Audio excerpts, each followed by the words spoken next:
Hello, friends, and welcome to We Winners Edge. This one is a special series on career options.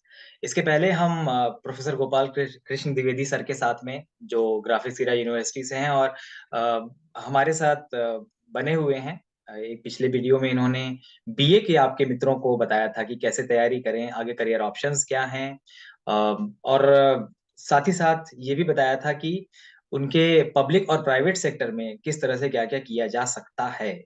तो MA के students के बारे में sir ने कुछ नहीं बताया था और पीएचडी वालों को भी। तो फिर सर से रिक्वेस्ट किया गया कि सर पीजी और रिसर्च लेवल के लोगों के लिए भी आप अपना समय थोड़ा दें। तो फिर सर ने हमको पीजी और रिसर्च के लिए समय दिया है। तो इस वीडियो में हम एमए, पीएचडी इस लेवल के करियर ऑप्शंस और तैयारी वगैरह कैसे किया जाए, इसकी बात करने वाले हैं। तो सबसे पहले तो मैं सर आपका बहुत-बहुत धन्यवाद करता हूँ। और बीए वाले स्टूडेंट्स ने बड़ा पसंद किया है सर इसको। तो आपका पूरा थैंक यू। एक्सपीरियंस का जो निचोड़ है, आपने हमारे साथ शेयर किया, इसके लिए आपका बहुत-बहुत फिर से धन्यवाद। तो सर मैं एमए वाले स्टूडेंट्स के लिए जो है, यहाँ पे एक ऐसे कैंडिडेट को हम मान लेते हैं, कैंडिडेट ए है, उसने अभी-अभी जॉइन कर लिया है डिपार्टमेंट ऑफ इंग्लिश में, एमए इंग्लिश जॉइन किया है, बीए करते हुए आया है। और एवरेज स्टूडेंट है, बहुत बम्पर अच्छा नहीं है और बहुत खराब भी नहीं है। 60% 65% मार्क्स के साथ में उसने एमए जॉइन कर लिया है। लेकिन उसको ये क्लियर नहीं है कि अब 2 साल बाद उसके सामने करियर ऑप्शंस क्या हैं। भई अच्छा स्टूडेंट था, पढ़ता-लिखता हुआ आ गया बीए पार करता हुआ और उसी कंटिन्यूएशन में 3 प्लस जैसे आप बता भी रहे थे और 3 के बाद डायरेक्टली उसने एमए इंग्लिश में एडमिशन ले लिया। लोगों ने उसको बताया था भाई कि एमए इंग्लिश बड़ा अच्छा हुआ करता है। तो अब यहाँ आके बेचारा थोड़ा परेशान है क्योंकि सामने उसको सारे दोस्त भी उसके उनको भी कुछ क्लियर नहीं है। तो प्रश्न ये है कि एमए करके अब उसके सामने क्या करियर ऑप्शन है और क्या करना चाहिए उसको, उनके लिए कैसे तैयारी करनी चाहिए? तो जी, ज़रूर। Thank you sir. और पुराना अनुभव आपके साथ बहुत सुखद रहा जब बीए वाले सेशन में हमने बात की। आई होप कि ये सेशन भी एमए स्टूडेंट्स के लिए यूज़फुल रहेगा। राइट। कुछ चीज़ें कॉमन होंगी जो मैंने बीए के स्टूडेंट्स को बोली, वो यहाँ पे भी कॉमन होंगी क्योंकि स्ट्रीम सेम है, डायरेक्शन सेम है। राइट। हाँ, कुछ चीज़ें उसमें ऐड ऑन हो जाएंगी। तो अगर आपका प्रश्न मैंने ठीक से समझा है तो हम करियर ऑप्शंस की बात कर रहे हैं कि हम्म। एमए करने के बाद वो किन किन जॉब ऑप्शंस, करियर ऑप्शंस के लिए जा सकते हैं। राइट। तो अपने कंफर्ट के लिए हम इसे दो भागों में डिवाइड करेंगे, एक प्राइवेट जॉब्स और एक गवर्नमेंट जॉब्स। प्राइवेट जॉब्स में जैसे मैं अपने स्टूडेंट्स को अक्सर बोलता हूँ कि एमए इंग्लिश करने के बाद वो बहुत रिलायबल हो जाते हैं, क्योंकि बीए इंग्लिश करने के बाद लोग आप पे ट्रस्ट कर सकते हैं, ट्रस्ट नहीं कर सकते हैं, उनको एक डेमो चाहिए, एक प्रूफ चाहिए, एक सत्यापन चाहिए। लेकिन एमए इंग्लिश जो बोल देता है, उनको मालूम होता है ये मजा हुआ खिलाड़ी है, 5-6 साल से अंग्रेजी में डूबा हुआ हम्म। है। तो आप बहुत रिलायबल हो जाते हैं। इसलिए आप एक बहुत अच्छे ट्रेनर के रूप में आगे बढ़ सकते हैं। आप सॉफ्ट स्किल्स की, कम्युनिकेशन स्किल्स की ट्रेनिंग दे सकते हैं, आप पीडीपी ट्रेनर हो सकते हैं। आपकी अगर स्पोकन इंग्लिश अच्छी है तो आप एक स्पोकन इंग्लिश, आजकल स्पोकन इंग्लिश का और पीडीपी का मार्केट पूरा भरा पड़ा है, क्योंकि सबको जॉब चाहिए, सबको विदेश जाना है और सबको अच्छी अंग्रेजी चाहिए। तो ये एक बहुत फ्लरिशिंग करियर है जिसमें आप लाखों कमा सकते हैं एज ए ट्रेनर और एज एन एंटरप्रेन्योर। मैंने बोला कि कुछ लोग अपनी शुरुआत में अपनी स्किल्स को शार्पन करने के लिए भी और टेस्ट करने के लिए भी और पैसे कमाने के लिए भी कॉल सेंटर, हाँ, लैंग्वेज का अच्छा भी हो जाता है। तो कॉल सेंटर एक बड़ा अच्छा ऑप्शन है। तीसरी चीज ये कि आप अच्छे रेपुटेड ऑर्गेनाइजेशंस में फ्रंट ऑफिस मैनेजर हो सकते हैं। इसके अलावा एक बहुत अच्छा ऑप्शन है कि आप किसी सुपीरियर बॉस के पर्सनल असिस्टेंट हो सकते हैं। सुनने में हमको ये छोटा लगता है। आपको मालूम है कि जो प्रोफेशनल पर्सनल असिस्टेंट्स होते हैं, पीए होते हैं, सेक्रेटरीज होते हैं, वो तो सीएस का एग्जाम क्वालिफाई करके, कंपनी सेक्रेटरीशिप का एग्जाम क्वालिफाई करके आते हैं।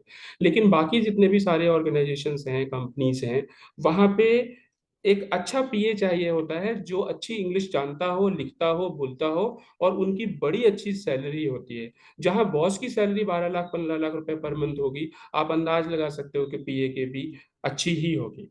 इसके अलावा स्कूल्स में टीचर बनने का, स्कूल में टीचिंग का ऑप्शन हमेशा आपके लिए खुला हुआ है। तो किसी भी अच्छे, आजकल स्कूलों की सैलरी को आप कम मत आंकिए। मैंने पर्सनली इसको बहुत एक्सप्लोर किया, बहुत करीब से देखा। मेरे बहुत अच्छे क्लोज फ्रेंड्स अच्छे स्कूलों में काम कर रहे हैं। 80-90 हज़ार रुपए बड़े आराम से वो वहां पे कमा रहे हैं। एंट्री लेवल पे भी 30-40 हज़ार से शुरुआत आजकल अच्छे स्कूलों में हो जाती है। जैसे जैसे आप ग्रो करेंगे, ऐसे टीचर्स भी हैं स्कूलों में जो 1.5 लाख रुपए, 2 लाख रुपए कमा रहे हैं, और मेरे सामने, मेरे दिमाग में इस वक्त नाम है। तो स्कूल टीचिंग के करियर में आप प्राइवेट स्कूल जो बहुत रेपुटेड है उसमें जा सकते हैं। गवर्नमेंट की बात हम अभी करेंगे। इसके अलावा सेल्स और मार्केटिंग अगर आपको सूट करता है, आपके टेस्ट को सूट करता है, तो उसमें भी आप जा सकते हैं। हालांकि सेल्स और मार्केटिंग के ज्यादातर वैकेंसीज में वो एमबीए मांगते हैं, या बीकॉम मांगते हैं, बीबीए मांगते हैं, या इस तरह के बैकग्राउंड की बातें करते हैं। लेकिन कहते हैं जिसकी रोशनी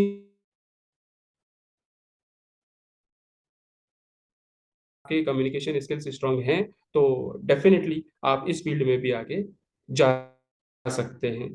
और एक बहुत यूनिक सुझाव है मेरा कि आप एंटरप्रेन्योरशिप के लिए ट्राई कर सकते हैं। मैंने देखा एक शहर में, ये बात मैंने रजनीश सर को पहले भी शेयर की है, कि मैंने देखा कि एक बड़े शहर में आइल्स की जो कोचिंग होती है, IELTS, international English language testing system, उसमें 2 महीने की फीस एक कैंडिडेट की लगभग 15 हज़ार रुपए है। तो एक महीने की फीस लगभग 6 हज़ार रुपए, 5,500 रुपए है। तो 6-7 हज़ार रुपए आप मान लीजिए। तो अगर एक इस बैच में 10 स्टूडेंट्स हैं, और एक बच्चे की फीस, एक स्टूडेंट की फीस 6 हज़ार रुपए पर मंथ है, तो लगभग 60 हज़ार रुपए पर आवर पर मंथ आ रहा है। और अगर दिन में 10 घंटे का वो सेशन चल रहा है, तो लाखों की कमाई है। और ये एमए इंग्लिश वाला बहुत इफेक्टिवली कोऑर्डिनेट कर सकता है, क्योंकि वो जो ट्रेनर्स को अपॉइंट करेगा, उनकी इंग्लिश को टेस्ट कर पाएगा, उनके स्टैंडर्ड को देख पाएगा, अपने कोचिंग सेंटर के, अपने इंस्टीट्यूट के स्टैंडर्ड को मेंटेन कर पाएगा। तो ये बहुत वंडरफुल ऑप्शन है अगर आप थोड़े से फाइनेंशियली साउंड हैं, या थोड़ा सा इनिशिएटिव लेने के लिए तैयार हैं। इसके अलावा कुछ लोग, अगर उनकी एज लिमिट उनको अलाउ करती है, तो वो एमए इंग्लिश के बाद भी कभी कैट के बारे में सोचते हैं। That option could be there. Content writing आजकल का बड़ा नया इमर्जिंग फील्ड है, और मैंने अभी तक डॉक्टर रजनीश को नहीं बताया कि मुझे 2 दिन पहले भी एक कॉल आया कंटेंट राइटिंग के लिए, और अच्छा। बड़े रेपुटेड ऑर्गेनाइजेशन से आया, जो बड़े बड़े बिजनेस टाइकून्स के लिए कंटेंट राइटिंग करती है, और अच्छा खासा पे करते हैं। मतलब 2,000 रुपीज पर आर्टिकल तक पे करते हैं। और आप एक दिन में अगर एक आर्टिकल भी आराम से कर देते हैं, तो आप अपने दूसरे जॉब के साथ इसको मैनेज कर सकते हैं, और लगभग 60 हज़ार रुपये महीना अलग से कमा सकते हैं। तो मैं बोला कि वो जो आप देखते हो ना फेसबुक चलाते समय, या इंटरनेट पे, या गूगल में, हम्म। देखना कुछ और है और नीचे चीजें आ जाती हैं, आईएएस में पूछे जाते हैं ऐसे क्वेश्चन, आज वहाँ का मौसम, रेलवे की नई नीति। तो ये कोई ना कोई तो लिख रहा है ना, जो आपको वहाँ पे दिखाई दे रहा है। तो कंटेंट राइटर आप बन सकते हैं। इंग्लिश में बहुत सारा कंटेंट चाहिए। सोशल मीडिया मैनेजर बन सकते हैं। सारे अच्छे इंस्टीट्यूट, ऑर्गेनाइजेशंस, कंपनीज आजकल एक नया डेजिग्नेशन उन्होंने क्रिएट कर दिया है, सोशल मीडिया मैनेजर। और उसका काम यही है कि अच्छी सैलरी पे उसको रोज कंपनी के बारे में पॉजिटिव न्यूज पोस्ट करनी है, नोटिस करनी है, अपने अधिकारियों तक पहुंचानी। अब गवर्नमेंट जॉब्स पे आते हैं। तो स्टाफ सिलेक्शन कमीशन के जितने भी जॉब अपॉर्चुनिटीज आप उनके लिए जा सकते हैं। आप यूपीएससी के लिए, यूनियन पब्लिक सर्विस कमीशन के लिए जा सकते हैं। आईएएस, पीसीएस, आईएएस, आईपीएस और आईआरएस, और बहुत सारी सीरीज है इसमें। आप पीसीएस की मैंने बात की, तो पीसीएस के लिए, पीपीएस के लिए, और स्टेट जो पब्लिक सर्विसेज हैं उनके लिए जा सकते हैं। इंडियन रेलवेज के लिए जा सकते हैं। डिफेंस सर्विसेज के लिए जा सकते हैं, और बाकी लोअर सबऑर्डिनेट है। इवन बैंक पीओ के लिए भी आप बहुत पहले एलिजिबल हो चुके हैं। लेकिन एमए इंग्लिश करते करते इंग्लिश पे आपका कमांड इतना अच्छा हो जाता है कि फिर आपको बैंक पीओ बहुत आसान लगने लगता है। आप उसके लिए जा सकते हैं। तो ऐसे बहुत सारे करियर ऑप्शंस हैं जिनको आप एमए इंग्लिश करते करते आगे फॉलो कर सकते हैं, परस्यू कर सकते हैं। तो आई वुड सजेस्ट कि इन, एक चीज यहाँ मैंने चलते चलते जो हल्के से बोली, कि आप बड़े बड़े पब्लिशिंग हाउसेस को, नेशनल इंटरनेशनल जो पब्लिशर्स हैं, जिनके बारे में हम कभी ज्यादा सोचते नहीं, उनको ज्वाइन कर सकते हैं। मेरे एक बहुत अच्छे कॉलीग, मैं और वो कभी एक ही इंस्टीट्यूट में हुआ करते थे, उन्होंने एक पब्लिशिंग हाउस ज्वाइन किया। गजब की इंग्लिश थी उनकी, क्योंकि पब्लिशर्स को कंटेंट राइटर, एडिटर और प्रूफ रीडर तीनों चाहिए होते हैं, और तीनों की अंग्रेजी अच्छी होनी चाहिए। वो 3-4 देशों की यात्रा करके आए उसी पब्लिशर के बहाने। कभी 6 महीने का ये प्रोजेक्ट यहाँ, कभी 3 महीने का प्रोजेक्ट यहाँ। तो अगर आप एक अच्छे पब्लिशिंग हाउस से जुड़ जाते हैं, तो भी आपके करियर को पंख लग जाते हैं। डॉक्टर रजनीश। सर ये समस्या है, आप बोलते हैं और आदमी सुनता है। अब आपने वो जो पंख वाली बात बोली, तो मैं भी जो है अपने दिवा स्वप्न देखने लग गया। अब उस दौरान फिर आपकी बात कब खत्म हुई, उस दौरान मेरी सोच खत्म नहीं हो पाई। तो आप ऐसा ना जी, समझिएगा कि मैं लगातार बना नहीं हुआ हूँ साथ में, मैं एक्चुअली उड़ रहा था उस समय पंख लगा करके। तो सर अब वापस यंग बना दिया आपने मुझे, बहुत बहुत बिल्कुल। धन्यवाद आपका। सपने और वो सपने जो सच किए जा सकें, अगर आपसे कोई शेयर करे, तो दोस्तों जी, सर आपसे वही सपने शेयर कर रहे हैं। और मजे की बात ये है कि आपके कंधे अभी एग्जैक्टली उस स्टेज में हैं जो पंख ग्रो करके आप उड़ पाएंगे। तो मेरी सलाह आपको ये है भाई कि एक बार फड़फड़ा लो अपने पंख और सचमुच उड़ ही लो, क्योंकि अब सर आपको सीधा रोशनी ही दिखा रहे हैं कैसे उड़ा जाएगा। तो ये तो सर आपने बताया एमए के बच्चों के कि ये सारी चीजें कर जी, सकते हैं। जी, अब इनमें से कुछ लोग जो है, ये दो तरह के फील्ड्स इनके लिए पॉसिबल है, या तो ये हायर एजुकेशन में चले जाएं, या तो अभी थोड़ी जी, देर पहले आप पीजीटी का बता रहे थे कि एमए करने के बाद जी, बीएड कर लें और उसमें चले जाएं। अब जी, हायर एजुकेशन में चले जाएं, पीएचडी करें और उसके बाद फिर से एक एग्जाम दें और या पब्लिक या प्राइवेट सेक्टर में असिस्टेंट प्रोफेसर बन जाएं, और या बीएड करें और फिर टीचिंग वाला एग्जाम दें और उसमें वो स्कूल के टीचर बन जाएं। तो सर इन दोनों में जी। मूलभूत रूप से क्या अंतर है, और आपके हिसाब से अगर आप रिकमेंड करेंगे तो एक सीरियस स्टूडेंट को, जो एमए इंग्लिश का सीरियस स्टूडेंट है, आपका क्या रिकमेंडेशन होगा? मैं प्रश्न पे तो बाद में आऊंगा, पहले मैं बधाई देना चाहता हूं उन पार्टिसिपेंट्स को जो अभी तक जुड़े हुए हैं और आपका वीडियो देख रहे हैं, क्योंकि इनकी सिंसियरिटी यहाँ प्रूव हो गई। इनके अंदर एक छटपटाहट है, ये अपने करियर में आगे तक जाना चाहते हैं, राइट। इसलिए ये आपको भी सुन रहे हैं और मुझे भी सुन रहे हैं। मुझे डीडीएलजे फिल्म का वो बड़ा पॉपुलर डायलॉग हमेशा लोग बोलते हैं कि जा सिमरन जा तू जी ले अपनी जिंदगी। तो जब हम लोग इस फेज में थे तो कोई नहीं था ये बोलने वाला जो गाइड कर दे और बोल दे के चले जाओ, तो ये उनका भी सौभाग्य है और ये हमारी खुशी है कि हम ये बातें शेयर कर पा रहे हैं। आपने पूछा कि पीएचडी या बीएड, तो हम्म। मैं फिर बोलूंगा कि न मूंग की दाल खराब है ना अरहर की दाल खराब है, दोनों बहुत अच्छी हैं, न्यूट्रिशियस हैं। आप अपना टेस्ट देखिए कि आपको क्या पसंद आता है, क्या ठीक लगता है, आपकी जरूरत क्या है। क्यों, मेरी एक कोलीग हैं, वो बरेली के एक बहुत रेपुटेड इंस्टीट्यूट में पढ़ा रही है, पीएचडी भी हैं, लेकिन उनकी सैलरी केवल 25,000 रुपए है। अच्छा। बाकी दूसरे कॉलेजेस में इंस्टीट्यूट्स में लोग पढ़ा रहे हैं और वो उनसे 4 गुना ज्यादा कमा रहे हैं। तो मैंने उनको बोला कि इतना अच्छे मार्क्स होने के बाद, उन्हें मैं कई सालों से जानता हूँ, तो मैंने कहा इतने अच्छे मार्क्स होने के बाद why don't you leave this job and go to some good schools, इतने रेपुटेड इंटरनेशनल नेशनल लेवल के स्कूल्स हैं, स्कूलों में 1-1.5 लाख रुपया दे देते। देन शी सेड कि नहीं, मैं छोटे बच्चों को पढ़ाने का मेरा टेस्ट नहीं रह गया, मुझे ग्रोन अप ऑडियंस चाहिए, उनके साथ पढ़ाने में मजा आता है। तो ये एक बहुत बड़ा फैक्टर है इस क्वेश्चन के आंसर को डिसाइड करने के लिए, तो आपको क्या पसंद आता है। आपको वो लाइवली बबली दौड़ते कूदते फानते स्टूडेंट्स चाहिए जो बहुत भोले हैं, मासूम हैं, जो टीचर को अपना भगवान मानते हैं, और वो को करिकुलर एक्टिविटीज, डेली डायरीज, रोज की नोटबुक चेकिंग, इन सब चीजों को अगर आप इंजॉय करते हैं then you should definitely go for BEd, right. And BEd is a good option. लेकिन अगर आप चाहते हैं कि नहीं, ये रोज रोज की इवेलुएशन, रोज रोज की आंसर शीट चेकिंग उससे नहीं होगी, छोटे बच्चों के साथ मुझे मजा नहीं आता, मेरा लेवल अलग है, मेरी बातें, मेरी एग्जाम्पल्स अलग हैं, और मुझे ग्रोन अप ऑडियंस चाहिए, then you should think of higher education. तो राइट। पीएचडी करके आप प्राइवेट यूनिवर्सिटीज में जाएंगे, पीएचडी करके आप गवर्नमेंट यूनिवर्सिटीज और कॉलेजेस में जाएंगे, बीएड करके आप प्राइवेट स्कूल्स में जाएंगे, और बीएड करके आप सरकारी नौकरी में भी जाएंगे। तो प्राइवेट और सरकारी का डिफरेंस यहाँ पे नहीं है, यहाँ केवल ये डिफरेंस है कि आपका टेस्ट क्या है, आप किस ऑडियंस को ज्यादा एंजॉय करते हैं। संयोग की बात है कि मैंने अपने करियर की शुरुआत में स्कूल्स में पढ़ाया और जी भर के उसको एंजॉय किया। स्कूल का बच्चा जितना अपने टीचर को रिस्पेक्ट देता है उतना शायद कोई किसी को नहीं दे सकता, मतलब लोग इमोशनल कर देते हैं, इतना प्यार करते हैं आपसे। लेकिन हाँ, प्रोफेशनल कॉलेजेस में, यूनिवर्सिटीज में आने का अपना चार्म है, अपनी ग्रोथ है, सोशल रिकग्निशन है, रिश्तेदार आपको ज्यादा महत्व देते हैं, राइट। तो आपकी आपकी प्रेफरेंस क्या है, प्रायोरिटीज क्या है, तो वो मैं सजेस्ट करूंगा। But still I would say कि बीएड करके स्कूल टीचर होके भी आपके इंटरनेशनल दरवाजे खुले हुए हैं। राइट। आप आईबी कोर्सेज को और इंटरनेशनल कोर्सेज को पढ़ा सकते हैं, अब्रॉड जा सकते हैं। आप पीएचडी करके भी हायर एजुकेशन में अब्रॉड जा सकते हैं। तो both the ways this option is open to you, you have to ask what is your orientation and your aim. And second thing is, PhD और बीएड का एक डिफरेंस बस ये है कि बीएड तो टाइम बाउंड कोर्स है, एक बार आपने एडमिशन लिया तो 2 साल में 1 साल में हो ही जाएगा, राइट, जैसा भी वो कोर्स होगा। पीएचडी की शुरुआत तो आप डिसाइड कर सकते हो, पीएचडी का एंड आप डिसाइड नहीं कर सकते। राइट। ऑन एन एवरेज 4 साल तो लगता ही लगता है। कहने को तो कोई बोलता है कि 1.5 साल ऑफिशियल टाइम है, कि मिनिमम 1.5 साल में आप सबमिट कर सकते हो। मुझे एक अच्छे प्रोफेसर मिले, उन्होंने कहा कि उनके पीएचडी की थीसिस केवल 90 पेजेस की थी, 90 पेजेस की, इतनी पतली, लेकिन उनको अवार्ड भी मिला बेस्ट थीसिस का, और उनकी तो पीएचडी में क्वालिटी थी। तो ये बहुत आइडियल केसेस है।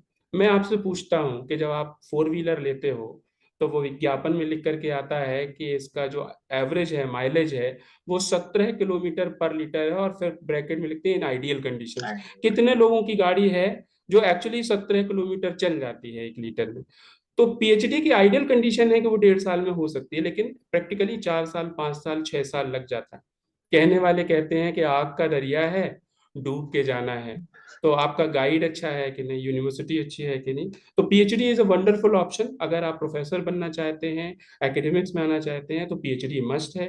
इसके बिना कोई अपॉर्चुनिटी नहीं है। पीएचडी करने के बाद आप प्रोफेसर बनेंगे, सैलरी दिन दूना रात चौगुना बढ़ेगी, और आप वाइस चांसलर बन सकते हैं, डीन बन सकते हैं।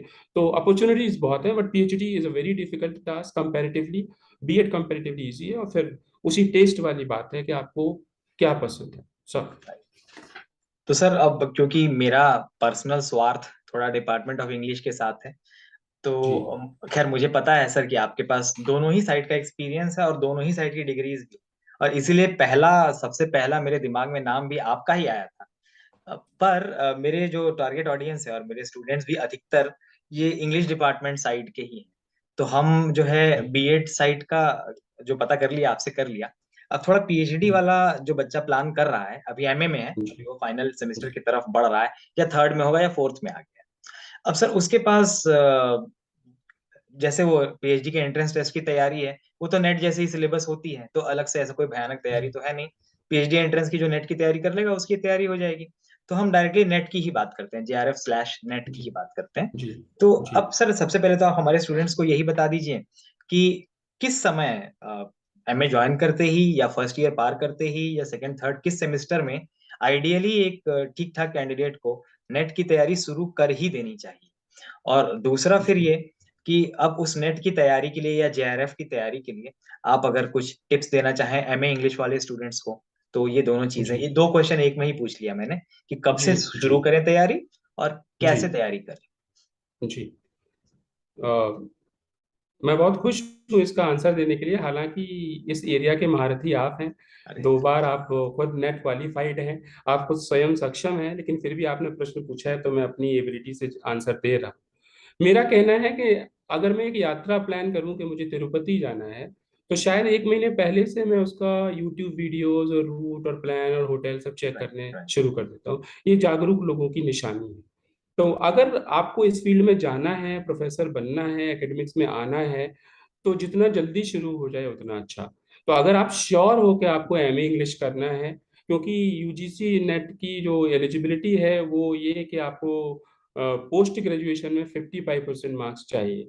तो अगर आपका वो टारगेट है, तो आप ग्रेजुएशन के लास्ट ईयर से ही मैं कहूँगा कि इसके सिलेबस वगैरह को ढूंढ के कहीं से निकाल लीजिए, और एक बार देखना शुरू करिए। Although it is too early, but एक आपका हल्का सा ओरिएंटेशन हो जाएगा कि अब मैं एमए इंग्लिश में एडमिशन लेने जा रहा हूँ। अब मैं देखता हूँ कि मुझे किन किन चीज़ों पे ज़्यादा फोकस करना है। और जैसे ही आप एमए इंग्लिश फर्स्ट ईयर में आ जाते हैं, फिर वो हाई टाइम है, क्योंकि इस वक्त आपको अपने तैयारी के लिए शुरुआत कर देनी चाहिए होती है। क्यों? आपने देखा होगा कि जब आप कम उम्र में सेविंग शुरू कर देते हो, तो आप 10,000 15,000 रुपये महीना बचा के भी लाखों और करोड़ों पे पहुंच जाते हो। और जब आप 45 साल की उम्र में सेविंग शुरू करते हो, फिर आपको एक बड़ी हैवी रकम चुकानी पड़ती है। तो जब आप बहुत पहले से तैयारी शुरू कर देंगे, तो 2 घंटा 3 घंटा रोज की तैयारी भी आपको बहुत पे करेगी, वरना फिर वो बहुत रिग्रेस हो जाएगी। तो आई वुड सजेस्ट कि आप अगर पोस्ट ग्रेजुएशन फर्स्ट ईयर में इसकी तैयारी करना शुरू करते हैं, तो वो आपको बहुत फ्रूटफुल होगा। दूसरा जो क्वेश्चन सर ने पूछा, मैंने कुछ हैंडआउट्स भी बना के रखे हैं कि मेरा आंसर ऑथेंटिक रहे। उसमें मैं कोशिश करूंगा ये बताने की कि पहली चीज है कि सिलेबस आपको बहुत फ्रिक्वेंटली देखना ही पड़ेगा। और ये मैं ना भी कहूँ तो आप देखेंगे। क्यों? जैसे ही आप उसमें डूबेंगे तो आपको समझ में आ जाएगा। जो बंदा सिंसियर होगा, उसके दिमाग में पूरी पिक्चर क्लियर होगी और वो सिलेबस उसको पूरा पता होगा कि कौन कौन से सेगमेंट हैं, क्या क्या है, क्या स्ट्रांग है मेरा, क्या वीक है। तो आपको बार बार वो सिलेबस देखना। उसका फायदा क्या होगा कि बाई चांस आपके सिलेबस में दो टॉपिक ऐसे हैं जिसमें आप स्ट्रगल कर रहे हो, आपका उतना ओरिएंटेशन नहीं है, और बाई चांस कॉलेज में आपका प्रोफेसर उन्हीं दो टॉपिक पे डिस्कस कर रहा है, तो वो आपको एड ऑन एडवांटेज हो जाता है कि जो आप वहां से नहीं कर पाए वो आपको क्लास में पता चले, लेकिन आप उसको नोटिस कर पाए क्योंकि आपको सिलेबस क्लियर था। राइट। दूसरी चीज, इसमें जो जनरल पेपर होता है टीचिंग एप्टीट्यूड वाला, उसके लिए मैं सजेस्ट करूंगा कि कोई भी एक सामान्य किताब, इसके लिए जो मेरा अनुभव है कि बहुत स्पेशल, बहुत स्पेसिफिक किताब आपको नहीं चाहिए। कोई भी एक सामान्य किताब जो टीचिंग एप्टीट्यूड पे हो, वो अगर आप एक बार गो थ्रू कर लेते हैं, उसके सैंपल पेपर्स अटेंड कर लेते हैं, तो आपको ये एक बेसिक आइडिया हो जाता है कि इस तरह के क्वेश्चंस आएंगे। ये आपको हेल्प करता है ड्यूरिंग द एग्जाम्स अपनी स्पीड मेंटेन रखने में और उन क्वेश्चन को जल्दी से समझने में, क्योंकि आप ऑलरेडी उसमें जा चुके हो। मैं किसी ब्रांड का नाम नहीं लेना चाहता, लेकिन फिर भी मैंने प्रतियोगिता साहित्य सीरीज की एक दो किताबें देखी थी जो मुझे बहुत सहयोगी लगी और वो बहुत उपयोगी लगी। इसके अलावा अगर सब्जेक्ट पेपर की आप तैयारी कर रहे हैं जो आपको ऑप्शनल सब्जेक्ट है, तो आई वुड सजेस्ट कि ये कैंडिडेट्स को हमेशा अपने नोट्स खुद बनाने चाहिए, और किताबें तब डिसाइड करनी चाहिए जब वो दो चार कम से कम सक्सेसफुल कैंडिडेट्स से बात कर चुके हों। यहाँ एक इंटरेस्टिंग एग्जांपल दे रहा हूँ। मैं एक बार देहरादून से गाजियाबाद की ट्रेन में था, दून शताब्दी में, और उसमें चार पांच कैंडिडेट्स बैठे थे जो यहाँ आईएमए में आए थे, इंडियन मिलिट्री एकेडमी में, अपना टेस्ट देने के लिए, और पांच के पांचों डिस्क्वालीफाई हो गए थे। बातचीत में पता चला कि एक दो ऐसे भी थे उसमें जो चार पांच बार डिस्क्वालीफाई हो गए थे, और उनको एक बंदा गाइड कर रहा था, मालूम तूने ये चीज गलत कर दी, ना ना ना, तूने ये चीज गलत की थी, तूने ये चीज गलत कर दी। सबने पूछा तेरा क्या गलत हुआ? अरे यार मैं लास्ट टाइम पे ना मुझे नोजिया हो गया और मैं नर्वस हो गया, इस चक्कर में मेरा गलत हो गया। बोले अच्छा तेरा कौन सा अटेम्प्ट था? तो बोले ये मेरा 16वां अटेम्प्ट था। तो मैं तो पीछे वाली सीट पे बैठा था, शांत चुपचाप, मुझे बोलने की अपॉर्चुनिटी नहीं थी। तो मुझे लगा ये जो नोजिया हुआ, ये जो नर्वसनेस हुई, ये कंफ्यूजन हुआ 16वें अटेम्प्ट में हुआ। भाई 15वें में क्या हुआ, भाई 14वें में क्या हुआ, पहले के 13 अटेम्प्ट में क्या हुआ? तो वो अभी भी आपस में बात कर रहे थे, और किससे बात कर रहे थे? उन सारे कैंडिडेट्स से बात कर रहे थे जिनमें से किसी का भी सिलेक्शन नहीं हुआ।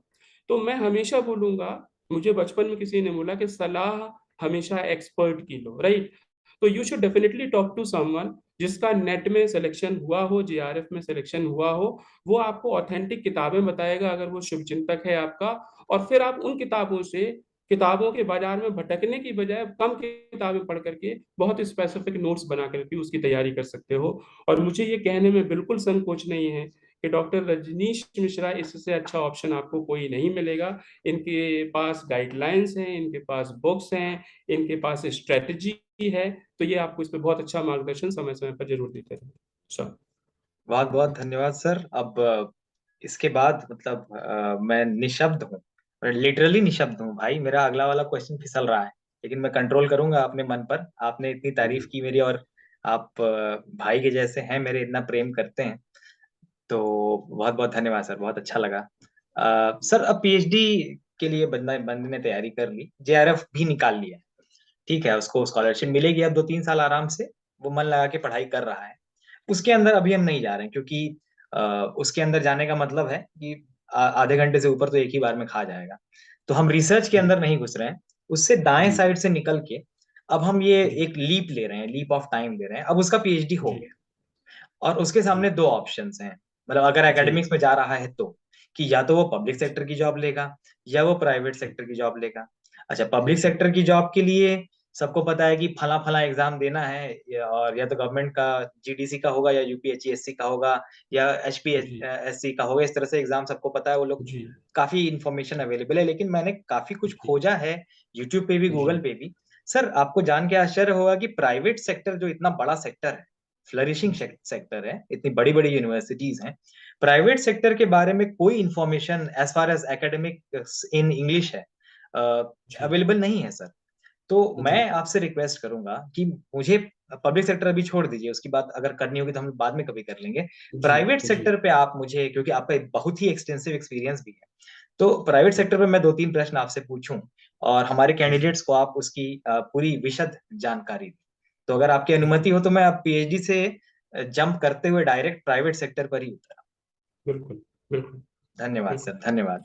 तो अब पहला यस। प्रश्न तो ये है सर, मतलब ये थोड़ा आपके मेरे बीच की बात है, पर मैं पूछ ही लेता जी, हूँ कि कहा जी, जाता है कि पब्लिक सेक्टर में या जो सेंट्रल यूनिवर्सिटीज वगैरह होती हैं, वहाँ डिपार्टमेंट का, गाइड का, जैक का, इन सब का असर जी, पड़ता है।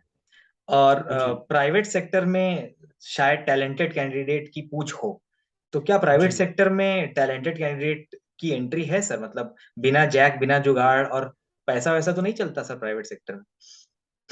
ओके, तो मैं फिर से आपकी विनम्रता को प्रणाम करता हूँ। आप भी प्राइवेट का अच्छा अनुभव रखते हैं, बाद में आप सरकारी में आए।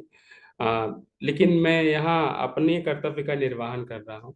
तो मैं भी यही कहना चाहता था कि सरकारी तो सरकारी है, सरकारी के चार्म को कोई छीन नहीं सकता। लेकिन हाँ, सरकारी का रास्ता बड़ा कठिन है, तो उस पे बाद में हम बात करेंगे। लेकिन प्राइवेट में एक चीज है कि ऑफन कोई रिटन एग्जाम नहीं होता। कुछ प्राइवेट यूनिवर्सिटीज हैं, उनकी वैकेंसी पब्लिश होती है, फिर वो अपने वेन्यू पे बुलाती हैं, और फिर वो रिटन एग्जाम कोई एमसीक्यू बेस्ड या on the spot written exam कराती हैं। ऐसे दो चार एग्जाम्पल मैंने देखे हैं, दो चार का अनुभव भी मैंने किया है। कुछ कराती हैं वो भी, लेकिन बाद के आने वाले सालों में बंद हो गया, क्योंकि सब टाइम सेविंग चाहती हैं। तो अभी जो मेरा एक अनुभव है, मैं अलग दिशा में बोल रहा हूँ, मेरा जो अनुभव है कि जो इंडिविजुअल, जो अकेले अलग खड़े कॉलेजेस हैं, प्राइवेट कॉलेजेस, उनका समय धीमे धीमे जा रहा है, बशर्ते कि वो बहुत रेपुटेड ना हो। तो जो बहुत राइट, प्रेस्टिजियस हैं, रेपुटेड है, वो हैं और रहेंगे। लेकिन बाकी कॉलेजेस जो ऑटोनॉमस छोटे छोटे कॉलेजेस हैं, उनका समय जा रहा है। अब यूनिवर्सिटीज का समय है, और राइट, तभी आप देख रहे हैं बहुत सारी प्राइवेट यूनिवर्सिटीज ने बहुत नाम कमाया, फ्लरिश कर रही हैं, आ रही हैं। और अच्छी चीज ये है कि इनमें एंट्री आसान है। एक टाइम्स ऑफ इंडिया में बुधवार के दिन एसेंट नाम का एक सप्लीमेंट आता है, और उसमें इंडिया लेवल की बेस्ट जॉब्स जो प्राइवेट होती हैं वो छपती हैं।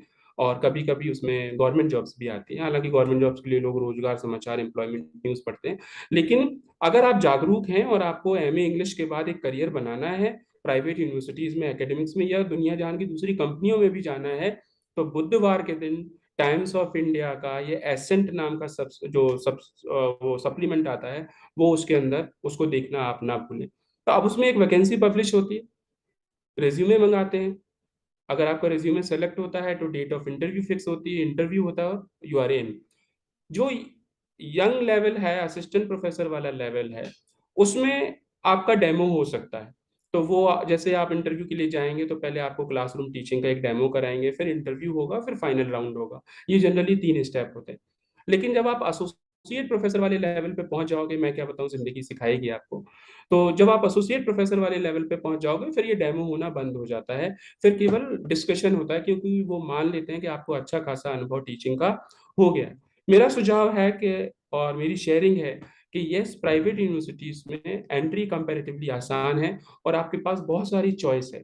गवर्नमेंट यूनिवर्सिटी में एक तो एंट्री मुश्किल है, दूसरी से एंट्री हो जाए और बाई चांस वहाँ का समीकरण, वहाँ की जलवायु, वहाँ का बॉस, वहाँ की सुपीरियर आपको पसंद नहीं आए, तो you don't have many options.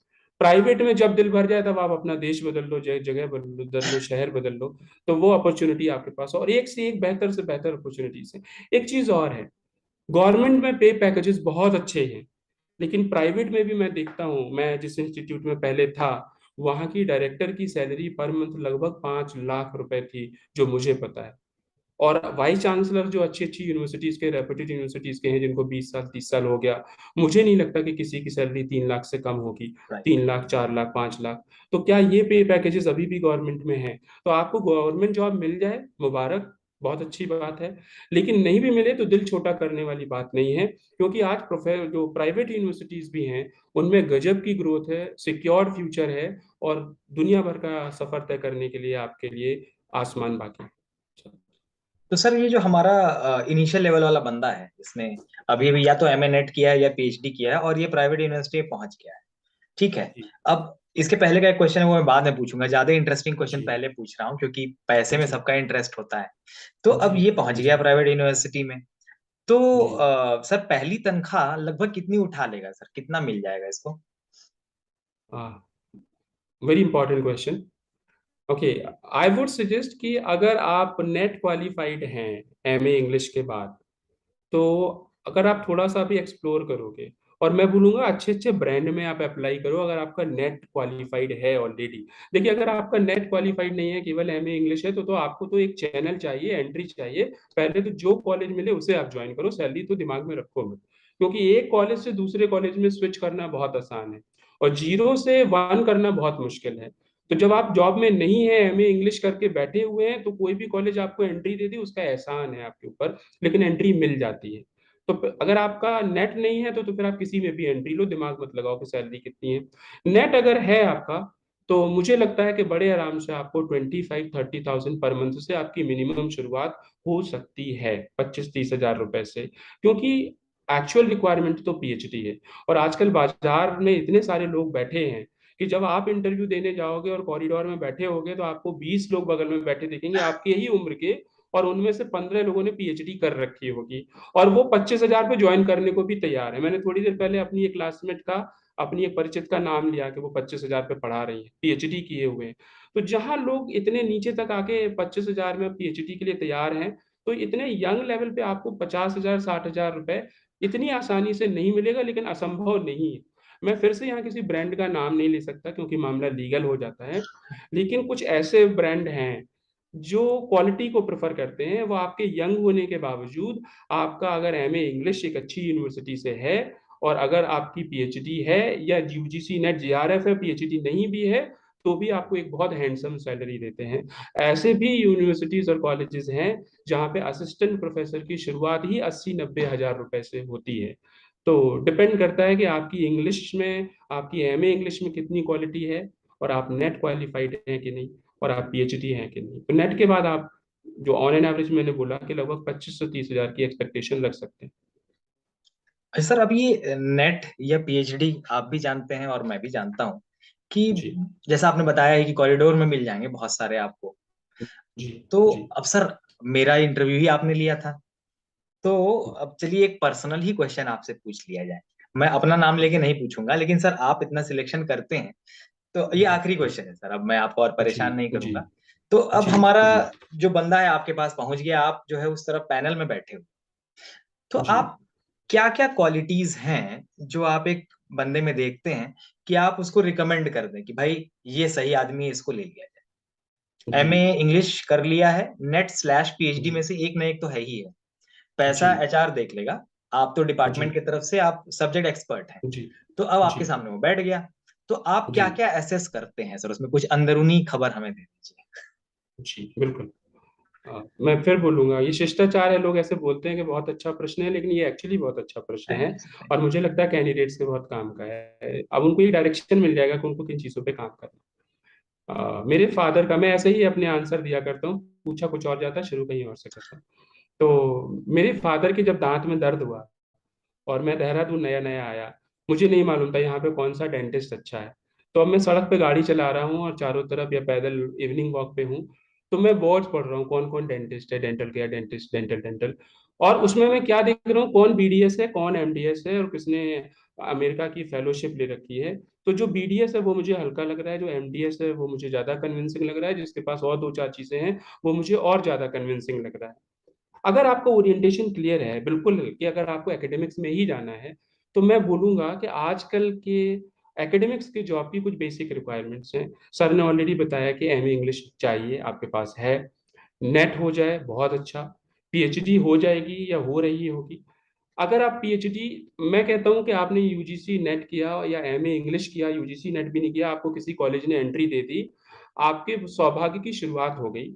अब आप धीमे धीमे धीमे धीमे अगर आप पीएचडी परसुइंग भी लिखने लगेंगे आगे चल के, तो उसको भी लोग सीरियसली लेते हैं और उसको आधी पीएचडी मानते हैं कि भाई ये ट्रेन में बैठ गया है, एक ना एक दिन ये पहुंच जाएगा। लेकिन आपकी जो ग्रोथ है, अभी तो आपका अप्रेजल नहीं हुआ ना, अभी आपकी 1 साल नहीं हुई, अभी आपको पहली सैलरी 1 साल बाद वाली नहीं मिली, तो अभी आपको नहीं मालूम। जब आपका अप्रेजल होगा तब आपको देखो, अरे मेरा तो केवल 5,000 10,000 बढ़ा, उसका 12,000 बढ़ा, उसका 15,000 बढ़ा, क्यों? क्योंकि उसका एक रिसर्च पेपर पब्लिश हो गया है स्कोपस में। अच्छा, उसकी एक बुक पब्लिश हो गई, ओके, उसका एक बुक में चैप्टर पब्लिश हो गया है, अच्छा, उसने एक इंटरनेशनल कॉन्फ्रेंस अटेंड की हुई है, ओके। तो अगर आपके पास ये अपॉर्चुनिटीज हैं, और स्टूडेंट्स को ये अपॉर्चुनिटीज खूब मिलती हैं, लेकिन हम उस वक्त दूसरी तरंग में होते हैं, हम उनको रियलाइज नहीं करते, रिकॉग्नाइज नहीं करते। लेकिन मैं बहुत गर्व के साथ यहाँ कहना चाहता हूँ कि यहाँ पे जब मैं पढ़ा रहा हूँ, यहाँ पे बीए के स्टूडेंट्स के पेपर स्कोपस इंडेक्स्ड जर्नल्स में पब्लिश्ड हैं, उनके पेटेंट हैं, और वो फैकल्टी मेंबर्स उससे ज्यादा क्रेडेंशियल्स लेकर के आ रहे हैं।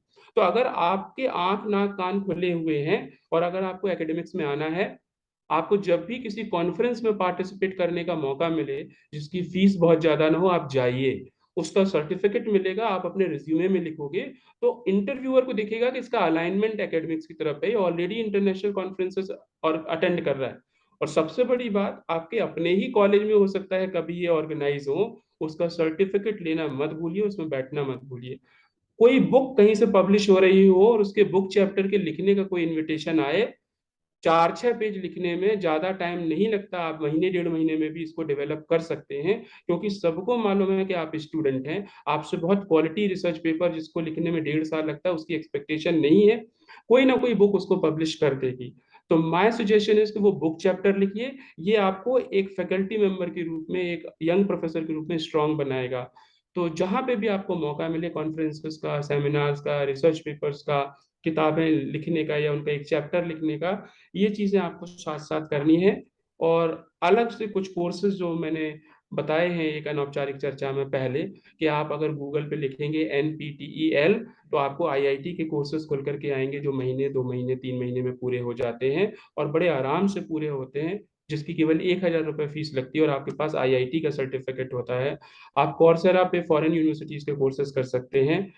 तो कॉर्सेरा पे आप जाके वो 3,000 से 4,000 या 5,000 रुपए खर्च करके वो कोर्सेज कर सकते हैं। तो ये चीजें आपको कॉरिडोर में बैठे हुए 30 कैंडिडेट्स से अलग कर देंगी।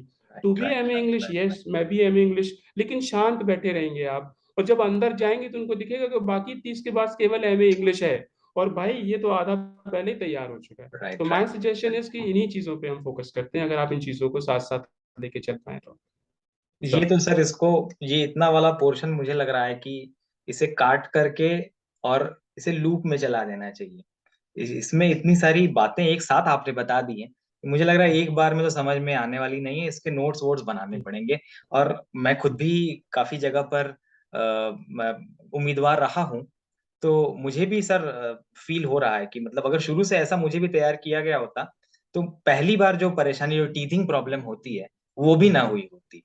तो सर आपने सार ही बता दिया है, और भाई कैंडिडेट्स बहुत ही बढ़िया बताया है। मतलब मेरे भाई हैं इसलिए मैं तारीफ नहीं कर रहा हूँ। आप गूगल कर लेना भाई, गूगल कर लो और गूगल करके पता लगा लो।